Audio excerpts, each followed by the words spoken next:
স্বাগত জানাচ্ছি জনতন্ত্র গণতন্ত্র অনুষ্ঠানে। আমি আনোয়ার সাদি আপনাদের সঙ্গে আছি। দর্শক, আপনারা দেখছেন নিউজ 24।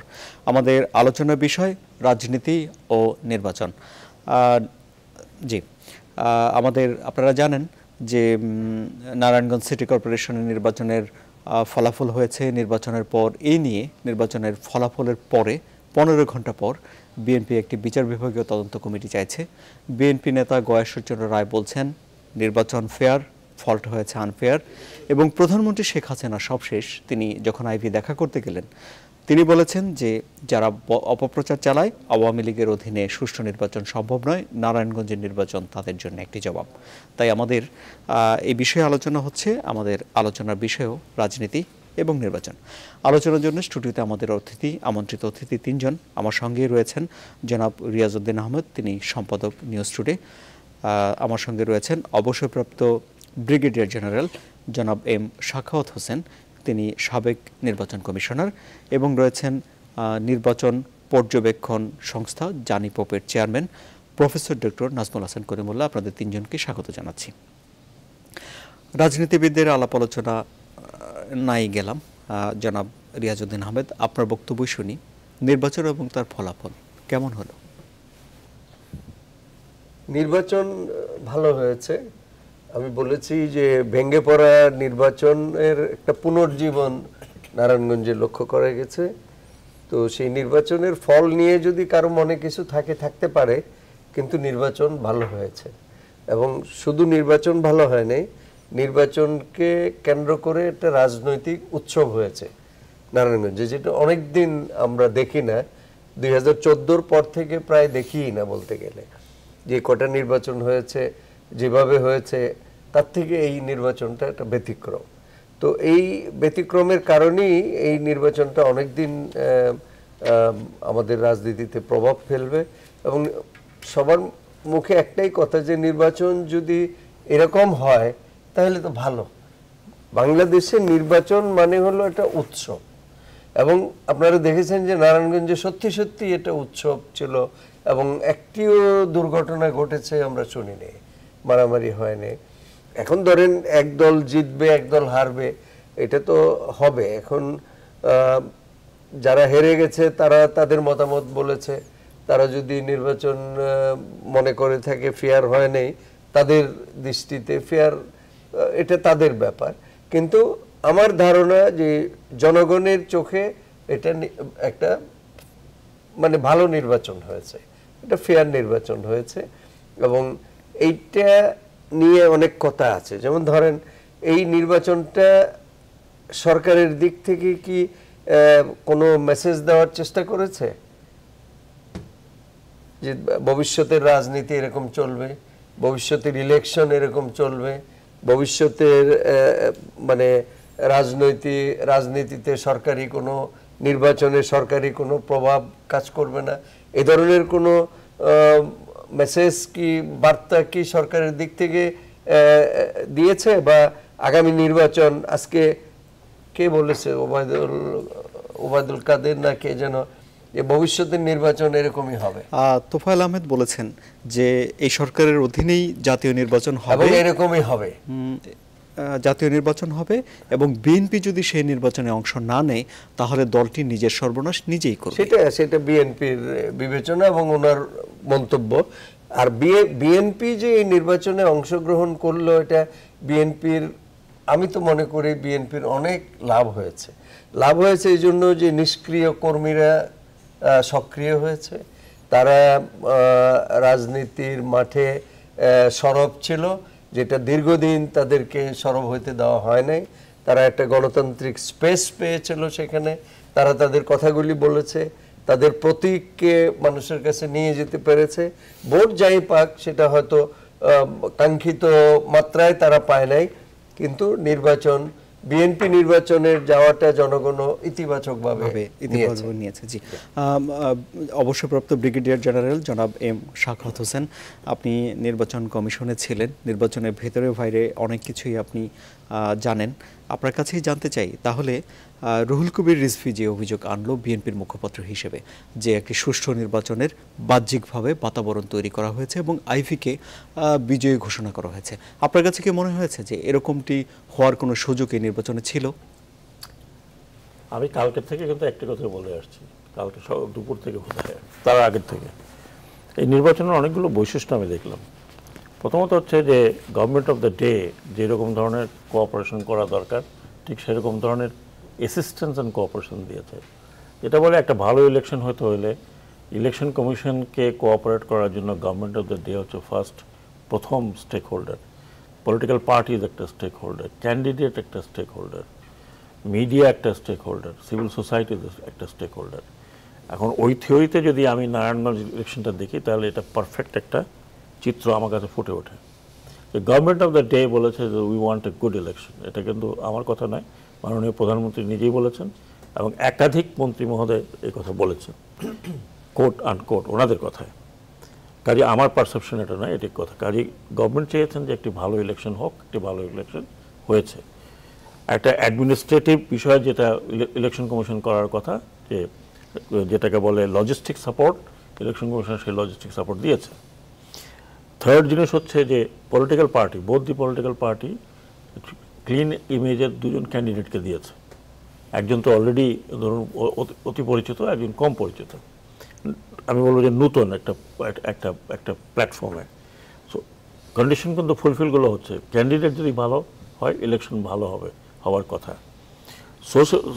আপনার সিভিল সোসাইটি যথেষ্ট কাজ করেছে ইলেকশন আগে, আমাদের সময় করেছিল, এখনও করেছে। তো সিভিল সোসাইটির একটা পার্ট ওখানে দেখতে।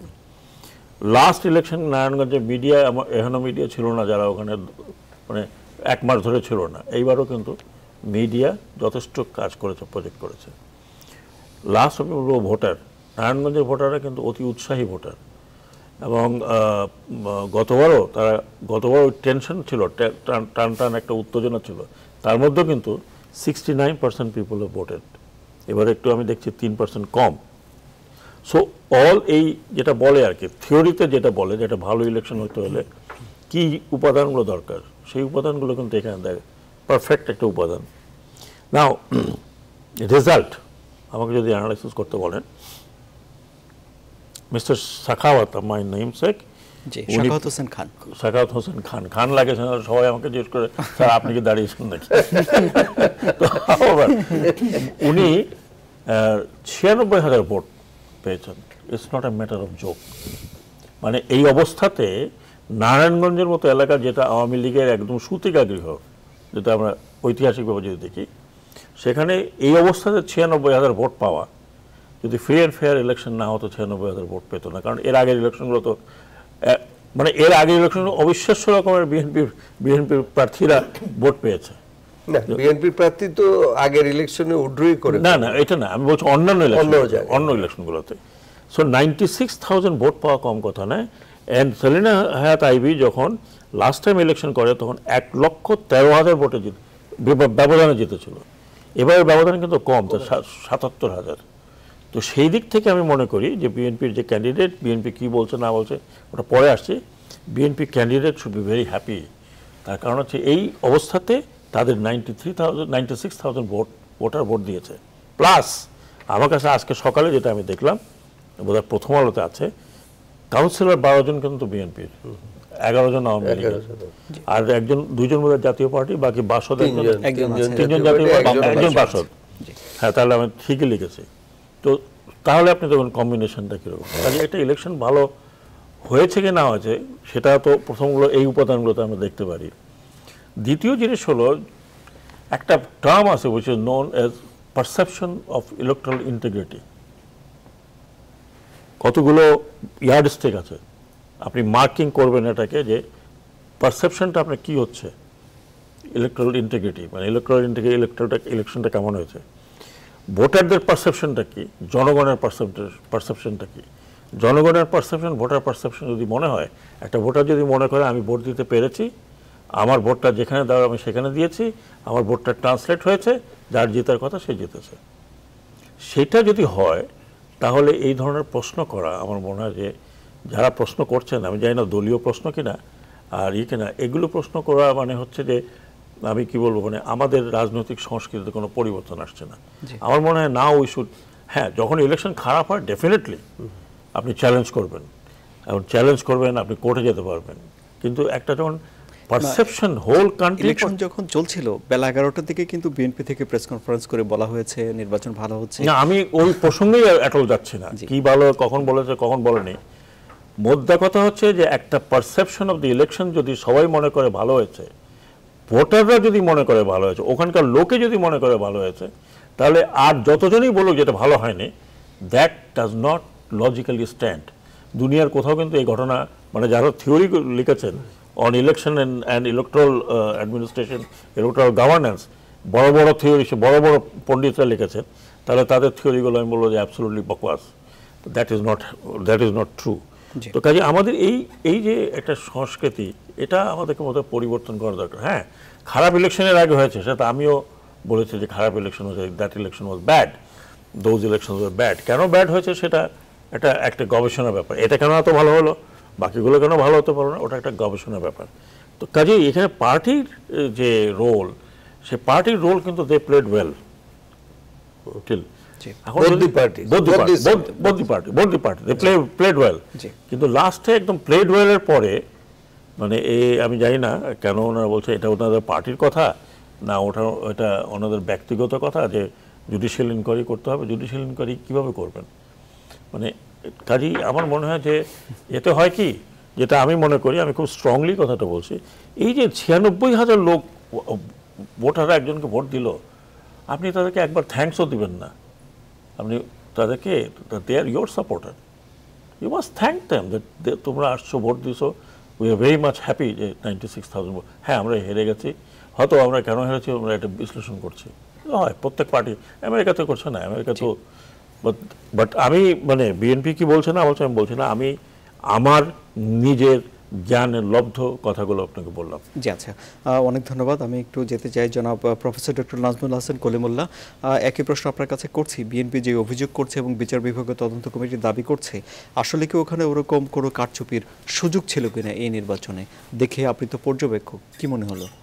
দেখুন, আপনার অভিযোগ করার অধিকার তো যে কারোরই আছে, কিন্তু সেটা সাবস্ট্যান্সিয়েট করাটা হচ্ছে মূল বিষয়। আমাদের সাবেক নির্বাচন কমিশনার মহোদয় তিনি পারসেপশনের ব্যাপারটা বলেছেন।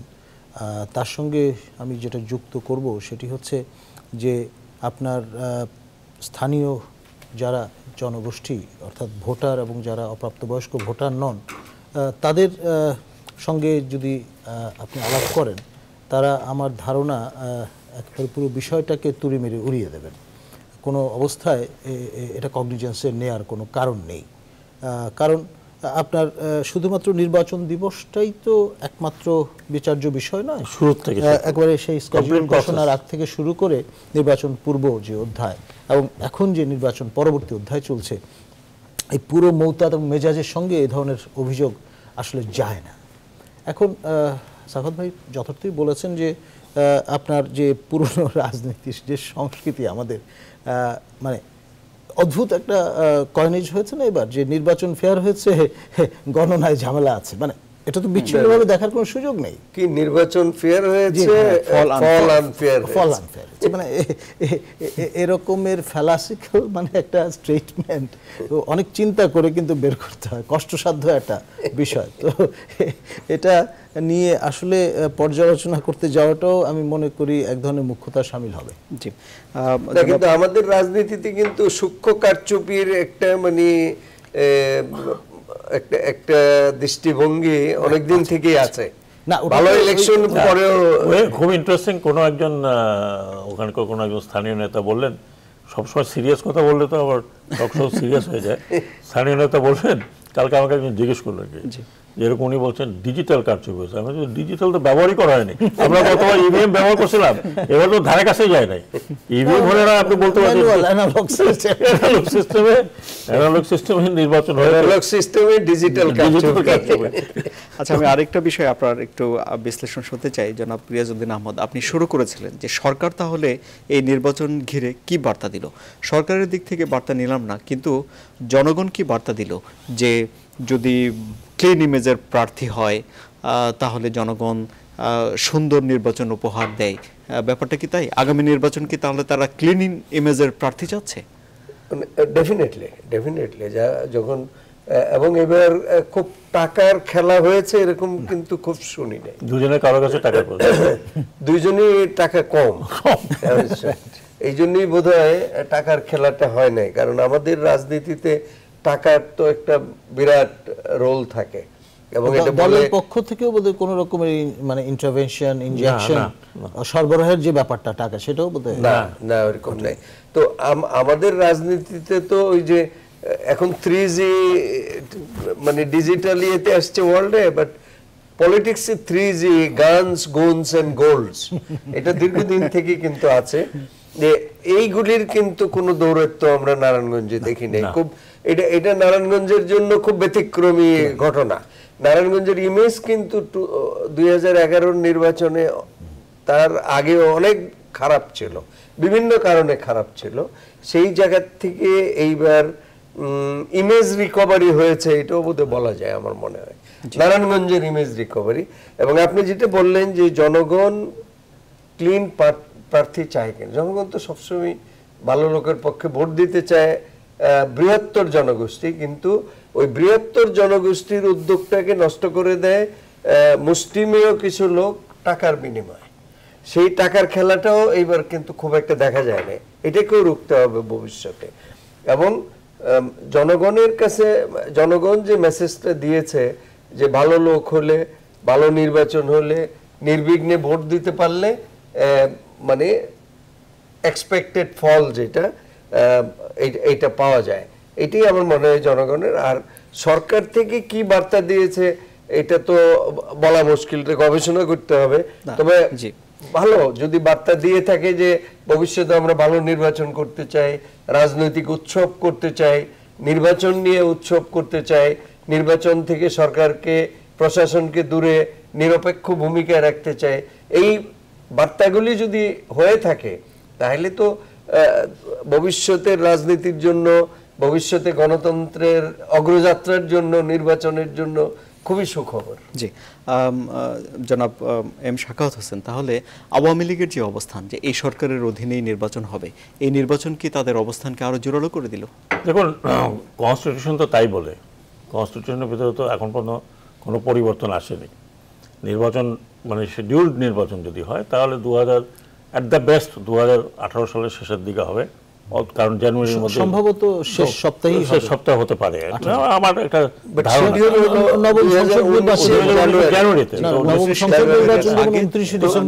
ডিসেম্বরে হতে পারে, ডিসেম্বরে হতে পারে, বিগিনিং অফ ডিসেম্বরে হতে পারে, ডিপেন্ডস অন ওই সময় যদি স্কুল কলেজ খোলা থাকে বা স্কুল কলেজে কোনো সমস্যা না থাকে। 2018 2019 একই কথা, এন্ড অফ 2018 বিগিনিং অফ কাজী এইখানে যে কনস্টিটিউশন পরিবর্তন করবে গভর্নমেন্ট অ্যাট দিস স্টেজ বা সরকারি দল, তাদের আমার মনে হয় না যে তাদের খুব একটা এই বিষয়ে কোনো তাড়াহুড়া আছে। এই বিষয়ে যেটা হতে পারে, যেটা আমার মনে হওয়া উচিত, ওটা হচ্ছে যে আমরা একটা শেপ দিতে চাই। এখন শেপটা হচ্ছে যে যেই সরকার থাকবে সেই সরকারকে চরিত্র ধারণ করতে হবে একটা ইন্টারিম গভর্নমেন্টের মতো, এবং সেই ইন্টারিম গভর্নমেন্টের কাজটা যেগুলো আছে সেটা অনেকাংশে রিডিউস করা উচিত করে আপনি election commission should be more কি বলবো সুপারভাইজারি রোল, যেটা ভারতে যেগুলো আছে, এমনকি আমি নেপালও দেখে আসছি ডিউরিং ইলেকশন এটা হয়। তো সেই জায়গায় আমার মনে হয় ইলেকশন কমিশনকে ওই জায়গায় আনতে হবে, ওই ধরনের লোক আনতে হবে যারা একটা সুপারভাইজারি রোলের মধ্যে থাকতে পারে। এখন কথা হচ্ছে যে এখানে কি বার্তা দিলেন, এখানে বার্তার অনেক কিছু আছে, কিন্তু আপনি যদি বিশ্লেষণ করেন অনেক কিছু, যেমন স্বতঃস্ফূর্ত মানুষ তার ভোট প্রয়োগ করতে চায় স্বতঃস্ফূর্তভাবে, নট আন্ডার এনি ডিউরেস। পুরো দেশের মানুষ একটা ভোট দিতে চায়।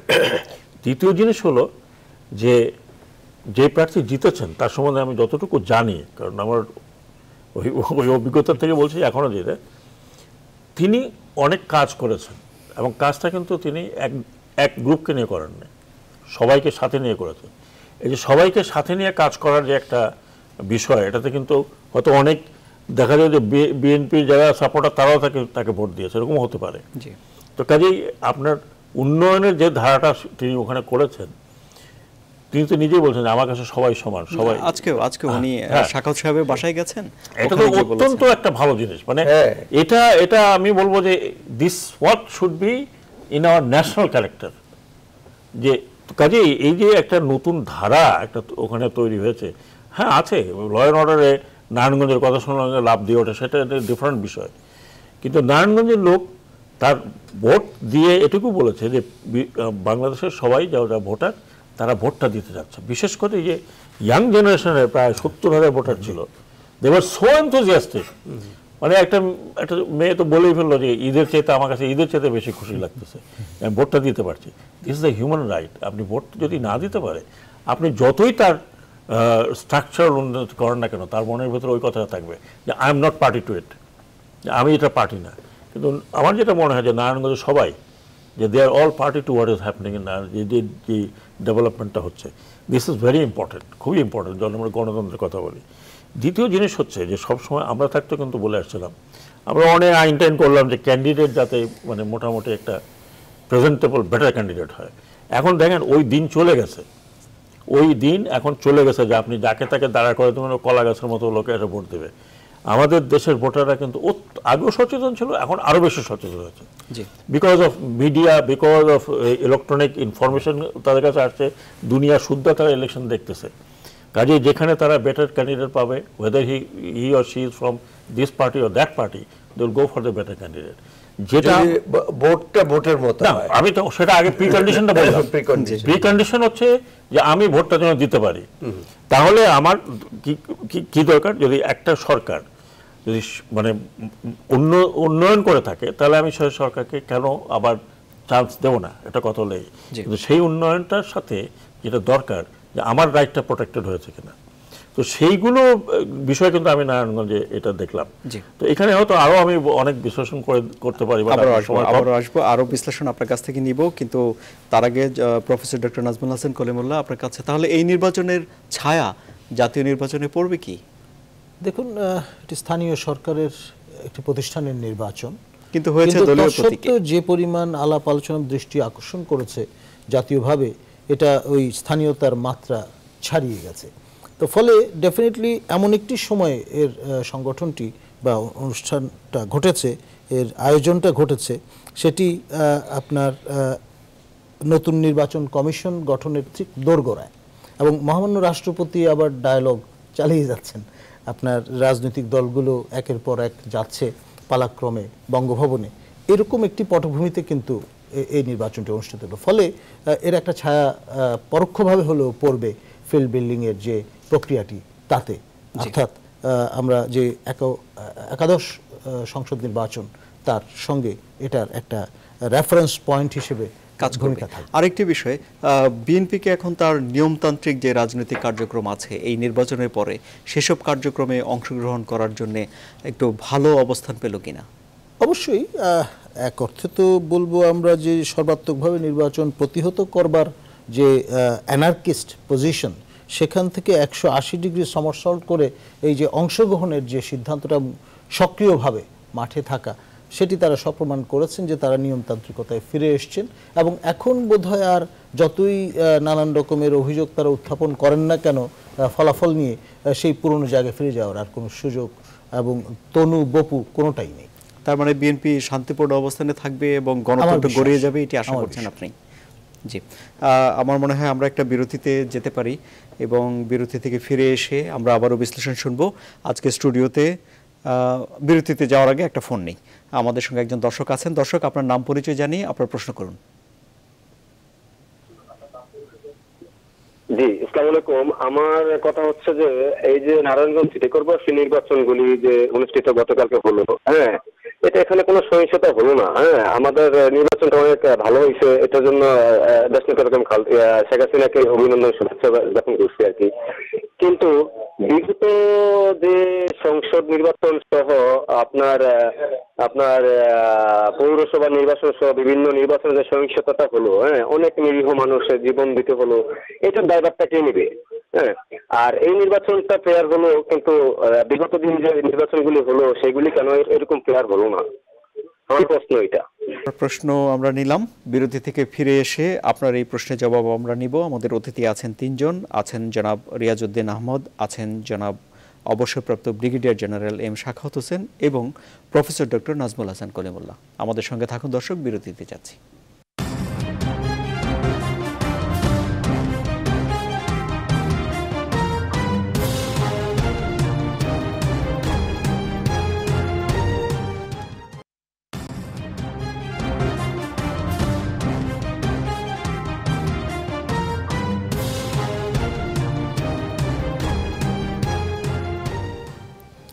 আবারও স্বাগত জানাচ্ছি। আপনারা দেখছেন জনতন্ত্র গণতন্ত্র।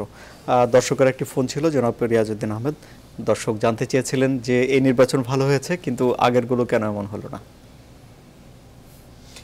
হলো না মানে এটার জন্য অনেকে দায়ী।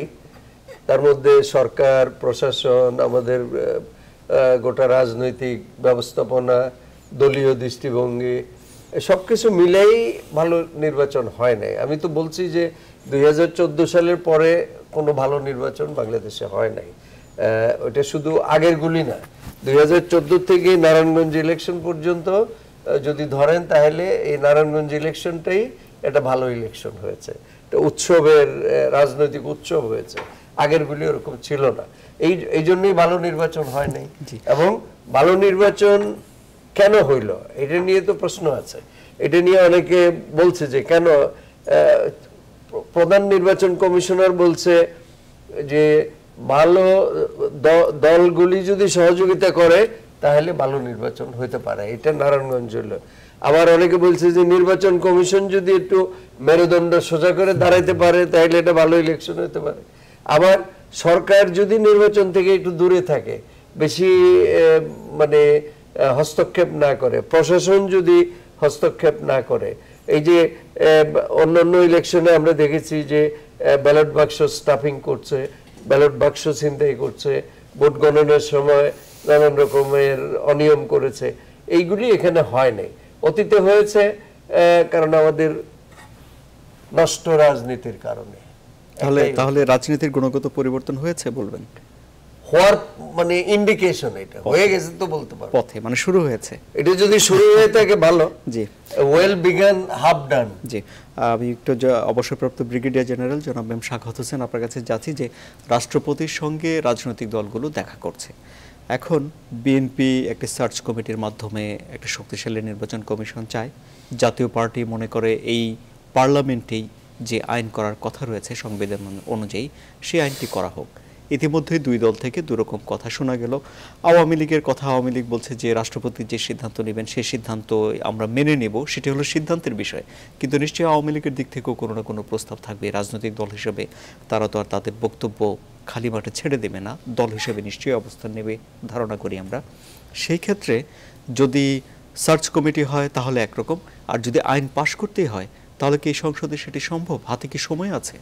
আমি ঠিক জানি না। এখন আমাদের এখানে তো আমরা দেখি আইন ফটাফট হয়, ফটাফট পাস হয়ে যায়, কিন্তু এটা এমন একটি আইন যেটা খুব খুব মানে সুদূর প্রসারী আইন। কারণ আপনি কত তাড়াতাড়ি করতে পারবেন না, because everybody is involve. Election আপনি যদি অল ইনক্লুসিভ নির্বাচনের চিন্তা করেন, তাহলে যে সমস্ত পলিটিক্যাল পার্টি বাইরেও আছে, ভিতরে আছে, সবার সাথে আলোচনা করে একটা আইন তৈরি করা দরকার। বিশেষ করে যে সমস্ত পার্টি ক্ষমতা ছিল বা ক্ষমতা যাওয়ার মতো স্ট্রেংথ রাখে। নাহলে আজকে একটা আইন বানালাম, কালকে আবার এই আইন নিয়ে একটা হুড়ুঙ্গাম শুরু হবে। তো কাজে আমি মনে করি যদি 45 বছর আমরা বানাইনি, আমরাও তো আরও 2 বছর অপেক্ষা করতে পারি, 3 বছর, বা নেক্সট পার্লামেন্টের জন্য অপেক্ষা করতে পারি। নেক্সট পার্লামেন্ট কাম, এবং নেক্সট পার্লামেন্টে একটা আইন হওয়া দরকার। আইনটা এই জন্য প্রয়োজন কারণ আমাদের মতো গণতান্ত্রিক দেশে আমরা 1972 সালের কনস্টিটিউশনে যারা কনস্টিটিউশন ফ্রেম করেছিলেন তারা কিন্তু একটা ভিশনারি জিনিস রেখে গেছিলেন, that is an independent model of election commission. এবং এই ইলেকশন কমিশনের যে আমি ফ্রেমওয়ার্কটা দেখছি কনস্টিটিউশনে অ্যান্ড লেটার ফ্রেমওয়ার্কস, এটা কম্পারিজন দিয়ে আপনি করেন, সাবকন্টিনেন্টের সবচেয়ে বেশি পাওয়ারফুল ইলেকশন কমিশন কিন্তু আপনি বাংলাদেশে আছে। আমি স্ট্রাকচারের কথা বলছি, I am not talking about implementation. Structurally, কারণ এরা তো অনেক বছর থেকে করছেন এবং বিশ্ববিদ্যালয়ে পাঠদানও করে থাকেন। স্ট্রাকচারালি আমি আমার আর্লিয়ার গবেষণা আমি দেখি। আপনি নিজেও তো গবেষণা করছেন। যাই হোক, আমি বলছেন structurally Bangladesh election commission much more stronger than the other election commission in the subcontinent. Structurally আপনি ইন্ডিয়ার সাথে তুলনা করেন, স্ট্রাকচারালি অনেক স্ট্রং। তাহলে আমরা কেন পারছি না? বারবার কেন ওই টিএন সেশনের কথা বলছি? আমরা পারছি না বিকজ আমাদের selection process of the people that is faulty. Faulty কেন? আমরা দেখি যে যদি 12টি ইলেকশন কমিশন হয়েছে এই পর্যন্ত, আপনি 12টা ইলেকশন কমিশনের চরিত্রগুলো যদি বিশ্লেষণ করেন, তাহলে আপনি দেখবেন যে তত্ত্বাবধায়ক সরকারের সময় যে ইলেকশন কমিশন হয়েছিল সেগুলো মোটামুটি অ্যাকসেপ্টেবল টু দ্য পিপল। এখন হচ্ছে যে দে হ্যাড, তাদের এর পিছনে কোনো স্ট্রিং ছিল না যে না আমি অমুক করবো। তারা করেছে, তারা একটা কাজ করেছে, চলে গেছে। সো ওই ইলেকশনগুলো আপনি পর্যালোচনা করে দেখুন। তো কাজেই বাকিগুলো আপনি পর্যালোচনা করে দেখুন। যখনই তো দলীয় সরকার দিয়েছে তখন কিন্তু ওই পারসেপশন এগেইন ভালো হলো একটা পারসেপশন যে না এত আমাদের লোক না, এত অমুকের লোক। এবং আলটিমেটলি দেখা যায় যে কোনো না কোনো পর্যায়ে সেই ইলেকশন ভেঙে পড়ে। আমি আপনাকে আমার খেয়ালের কথা বলছি না, this is what I found out. এটা আপনার রিসার্চ, এটা ইনফরমেশন, রিসার্চ। আমার আগের যে এমফিলের রিসার্চ পেপার পড়ে দেখুন, ওটা বলতে তাই আছে যে ওইগুলো ভেঙে পড়েছে। তার কারণ হচ্ছে যে যখনই আপনি ইভেন ভালো বেস্ট অফ দি পিপলকে যদি আপনি দেন, যদি বৃহত্তর দলগুলো মনে করে যেহেতু আমাদের না, তো মানে সরকারি যারা ছিল তাদের বসাছে, ওই যে একটা পারসেপশন, সেই পারসেপশন থেকে যখন এই পারসেপশনটা লোকের মধ্যে যায়, তখন তাদেরও অ্যাক্টিভিটি কিন্তু প্রত্যেকটি অ্যাক্টিভিটি সন্দেহজনক হয় যে ভাই এটা কেন করলো, নিশ্চয়ই এটা কোনো কারণে করেছে। সো ইলেকশন কমিশনের একটা independent body of election commission, সেখানে আপনার পারসেপশনটা বড় কথা। যে পাবলিক পারসেপশন যদি ওই বা ফেথ যেটা আমরা বলি, ট্রাস্ট যদি না থাকে, তিনি যদি ভালো ইলেকশনও করান তবুও বলবে যে না এর মধ্যে কোনো গণ্ডগোল আছে, সমস্যা আছে। তো কাজেই সেই কারণে আমার মনে হয় যে যেহেতু এখন আর তত্ত্বাবধায়ক সরকার বিষয়টা আসছে না, কারো আলোচনাতেও নাই, আলোচনাও নাই, বিএনপিও এখন ওর কথা বলছে না। দেয়ারফর আমাদেরকে এখন ফিরে যেতে হবে কনস্টিটিউশন যেভাবে আছে, অন্যান্য দেশে যেভাবে ইলেকশনটা হয় যে সরকারের নিচে, সেইখানে ইনস্টিটিউশনগুলো যদি শক্ত না হয় তাহলে আমাদের সমস্যা আছে। Particularly the institution which is very much absolutely ওতপ্রোতভাবে জড়িত with politics, that is election commission. তো সেই কারণে আমি মনে করি যে একটা আইন হওয়া দরকার, আইনটা সার্বজনীন হওয়া দরকার। এবং এখন মহামান্য রাষ্ট্রপতি যে উদ্যোগটি নিয়েছেন, যদিও মহামান্য রাষ্ট্রপতি উদ্যোগ নিয়েছেন, কিন্তু এগেইন গভর্নমেন্টের পার্লামেন্টারি ফর্মের জন্য ওনার কথা আলোচনা করতে হবে। বাট আমিও মনে করি যে নারায়ণগঞ্জের নির্বাচনের পরে কিন্তু অ্যাসপিরেশন আমাদের বেড়ে গেছে, this government probably changing the whole thing. তো সেইখানে ভালো একটা ইলেকশন কমিশন হলে পরে যে সরকারি দল, বিরোধী দল সবার কাছে গ্রহণযোগ্য হলে এটাতে কোনো খারাপ কোনো কিছু আমি দেখছি না, বরং it will enhance the position of the Democratic position of Bangladesh. গণতন্ত্রের জন্য দেশের মানুষের আস্থা ফেরত আসবে। আমি আজকে আমার আর্টিকেল জি, আমি একটা দর্শকের একটা ফোন নেই। দর্শক, আপনার নাম পরিচয় বলে প্রশ্ন করুন। হ্যালো, আসসালামু আলাইকুম। জি, আমি মারুফ বলছি রংপুর থেকে। বলুন। আমার প্রশ্নটা হচ্ছে যে রিজভী আহমেদ যে বিএনপির প্রেস কনফারেন্স করে বিচার দাবি করতেছে, তো এটা কি আসলে ওনাদের যে প্রার্থী, এটা কি আসলে তারও চাওয়া, তার চাওয়াটাও কি একই? আর আমার দ্বিতীয় হচ্ছে বলেন। স্টুডিওতে জনাব শাওকত হোসেন সাহেব আছে, সাবেক নির্বাচন কমিশনার। জি, তো বিএনপির প্রতি ওনার পরবর্তী বার্তাটা কি, এই নির্বাচনকে ঘিরে পরবর্তী নির্বাচনের জন্য ওনার বার্তাটা কি বিএনপির জন্য? শুধু বিএনপির জন্য না সবার জন্য? আচ্ছা, আপনার বার্তা বিএনপির জন্য কি বার্তা বলেন? বিএনপির জন্য ওনার বার্তাটা কি হবে?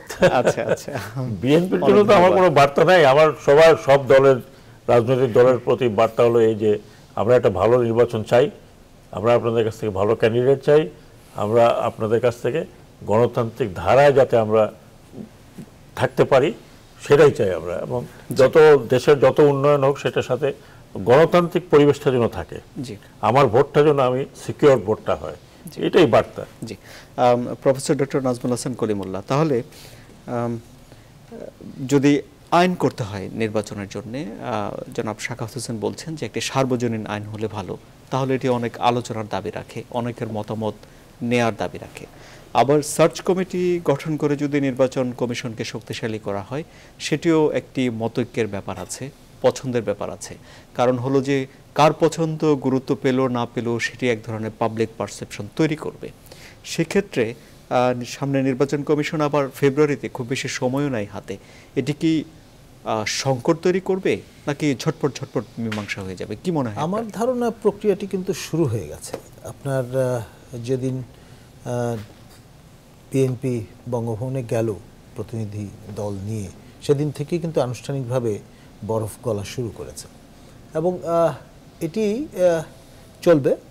নিবন্ধিত রাজনৈতিক দলগুলো তাদের তনু বপু আকার প্রকার বুঝে, মানে তাদের ব্যাপারে যে অ্যাসেসমেন্টটা আছে কর্তৃপক্ষের, সেই দৃষ্টিকোণ থেকেই কিন্তু কোনোদিন দেখা যাচ্ছে দুটি রাজনৈতিক দলকে মানে সুযোগ দেওয়া হচ্ছে কথাবার্তা বলার, আবার কখন দেখা যাচ্ছে এককভাবে একটি দলকে দেওয়া হচ্ছে। তো আমি ওই অর্থে বিষয়টা ইঙ্গিত করলাম। এটি একটি পর্যায়ে শেষ হবে এবং শেষ হওয়ার পরে মহামান্য রাষ্ট্রপতির মানে এই যে ম্যানিউভারিং যে রুমটা, এই বিষয়ে সেটা কিন্তু পরিষ্কার হয়ে যাবে যে, এবং তিনি বারবার কিন্তু বলছেনও যে এই যে খোরাকগুলো আমরা পাচ্ছি সেটি ইতিবাচক, গঠনমূলক, আমাদের কাজে লাগবে, এই জানানটাও তিনি দিচ্ছেন তার মুখপত্রের মাধ্যমে। তো ফলে তখন যেই সময়টুকু অবশিষ্ট থাকবে সেখানে আইন প্রণয়নের সুযোগ আমার ধারণা খুব একটা থাকবে না বা প্রয়োজনও পড়বে না।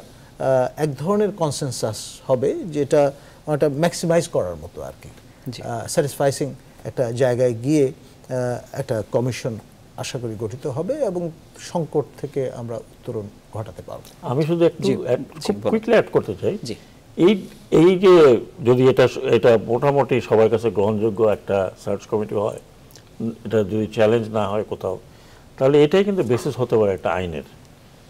এই আইনটা যখন হবে তখন একটা সার্চ কমিটি তো লাগবে আইন মোতাবেক, এটাই হয়তো বেসিস হতে পারে। কারণ এটা একটা অলরেডি আলোচিত একটা বিষয়, অ্যাডহক হলো, কাজ হলো, কিন্তু but you can always put. আমরা তো একটা সাজেশনও করেছিলাম, একটা অ্যাডহক একটা আউটলাইন দিয়েছিলাম, ওরকমও ওই আউটলাইনটা কেউ দেখলে পরে এর মধ্যেও সার্চ কমিটি আছে। বাট আমার এর আগের লেখায় সার্চ কমিটির সম্বন্ধে, এর আগের লেখায় আমি সার্চ কমিটির সম্বন্ধে একটা আমার মতামত দিয়ে লিখেছিলাম ওটার ভিতরে। সিমিলারলি এখানেও আমি কিন্তু কিছু মতামত দিয়েছি। আসলে আমাদের সার্চ কমিটি মানে বিশ্বাসযোগ্যতা, গ্রহণযোগ্যতা, এগুলি নিয়ে নানান প্রশ্ন আছে। আপনি যেমন ধরুন ইন্ডিয়াতে কিভাবে হয়, আমি একটা প্রেস কাউন্সিলের তো একজন চেয়ারম্যান হন, তো এটা আমাদের দেশে এটা সরকার অ্যাপয়েন্টমেন্ট দিয়ে দেয়। ইন্ডিয়াতে এটার নিয়মটা হলো যে 3 জন মেম্বার থাকবে সার্চ কমিটির, এবং 3 জন মেম্বার হলো মানে সরকার কাউকেই নমিনেট করবে না, 3টা অর্গানাইজেশন নমিনেট করবে।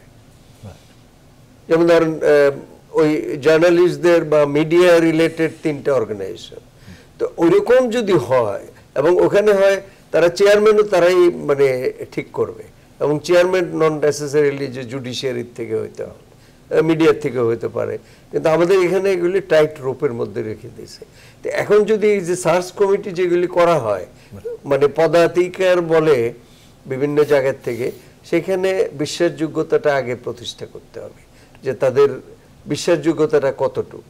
এখানে যে প্রস্তাবগুলি এবার দেওয়া হয়েছে যে ফর্মার চিফ জাস্টিসদের থেকে নেওয়া হোক, একজন মহিলা নেওয়া হোক, তারপরে আমাদের এখানে কি আছে, ক্যাবিনেট সেক্রেটারিকে নেওয়া হোক, সুপ্রিম কোর্টের একজন ক্যাবিনেট সেক্রেটারি না নেওয়া হোক বলছে মনে হয়।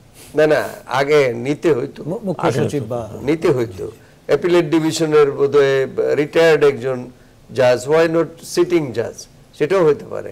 তো এইগুলি নিয়ে আমরা তো আগেই বলেছিলাম যে আমাদের একটা ক্রেডিবল সার্চ কমিটি যদি করা যায়, পিএসসিতে কে যাবে, আপনার আমাদের যে ডেমোক্রেটিক ইনস্টিটিউশনগুলি যেগুলি আছে এইগুলিকে শক্ত করার জন্য আগে এই সার্চ কমিটির ক্রেডিবিলিটিটা এস্টাবলিশ করতে, যে government independent of the government, যাদের মেরুদণ্ডে একটু জোর আছে।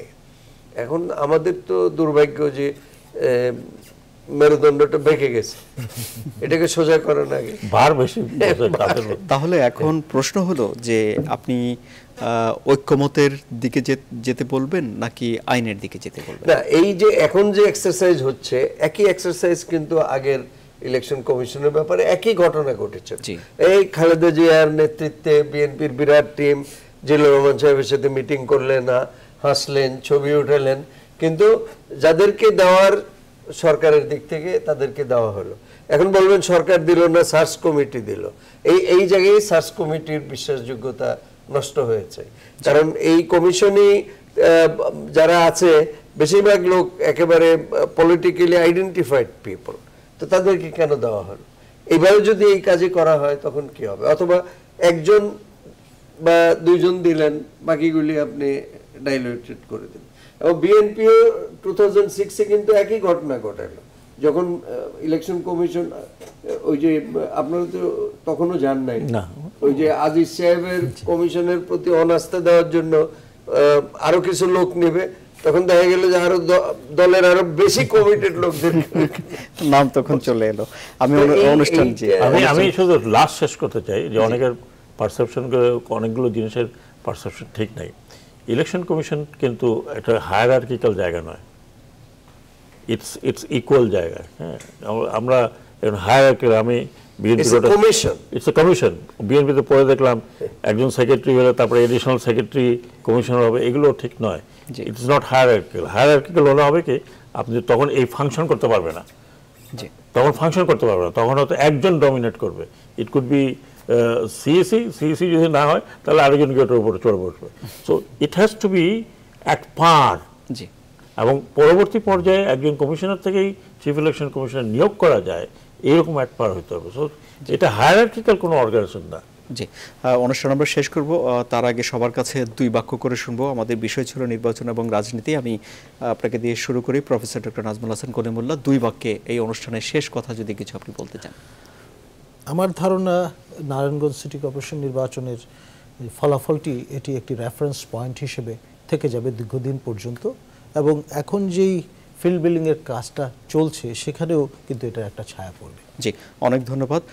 অবসরপ্রাপ্ত ব্রিগেডিয়ার জেনারেল জনাব এম শাখাওয়াত হোসেন, আপনার জন্য। আমি শুধু এটুকু বলতে চাই যে বিগত 2-3 বছর, 2-3-4 বছরে আমরা একটা হতাশার মধ্যে ছিলাম যে আমাদের ভোটাররা যারা, whether they can cast their vote properly or not peacefully, Narayanganj অন্তত এটা একটা রেফারেন্স দিয়েছে যে করা যায়।